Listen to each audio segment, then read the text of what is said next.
It is midnight in a quiet rural village. Residents sleep, completely unaware that mysterious beheadings will soon disrupt the peace of their community. The threat originates from inside one of their own homes. A villager named Sushma slips out of bed, her body hijacked by a supernatural presence, and she secretly wanders into the darkness to claim her first victim. This specific curse operates on a strict mechanical rule. When the witch successfully pulls a victim's soul out of their mouth, that action triggers an immediate physical addition. The victim's head separates and fuses to her own body. This means the threat is constantly scaling. With every successful hunt, the monster physically compounds its power, building a larger, more grotesque presence with every passing night. By morning, the entity needs a place to hide. The witch retreats to her house, reverting to the persona of a normal woman and a wife to her husband, Babulal. But the extra heads remain. To camouflage the physical evidence, Sushma hides under hevel blankets. Babulal accepts every excuse, convinced his wife is simply suffering from a headache or a sudden chill. This creates the core tension of the village's plight. Their survival is being actively eroded by a steadily accumulating magical anomaly, surviving purely through Babulal's refusal to question these mundane excuses. The villagers decide to stop waiting to be picked off.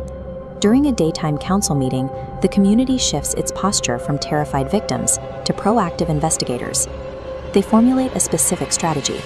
They need to bait the supernatural serial killer into the open and catch her red-handed in the act. A villager named Bhima volunteers as the decoy.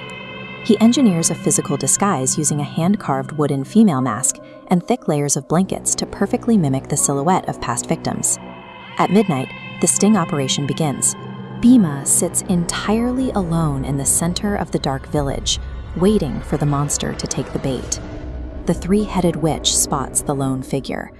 Assuming it's another sleeping woman, she closes the distance and moves in to initiate her standard, lethal soul-pulling sequence.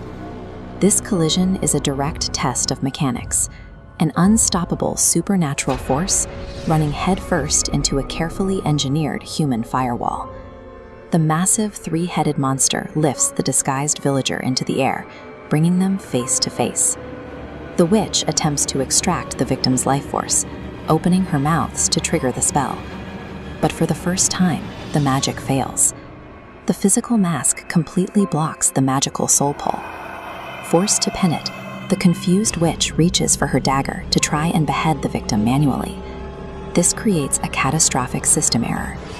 By beheading the decoy, the witch tries to merge a lifeless wooden prop to her own biological body. Because there is no soul to fuel the fusion, the curse outright rejects the command. The false head repeatedly falls to the ground. She is trapped in an endless, looping animation of failed magic. The disguise worked by doing exactly what the magic couldn't process.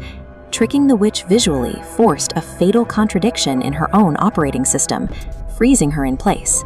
The trap is a success.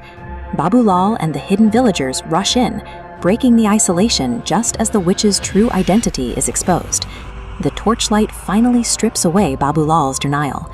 Faced with the undeniable truth of his wife's possession, he can no longer ignore the extra heads. Staring at the horrific anatomy of the curse, the physical logic finally clicks. If these lives were added to her body through violence, Babulal realizes that only by removing them can he hope to restore the balance. He strikes with his own dagger, severing one of the extra heads.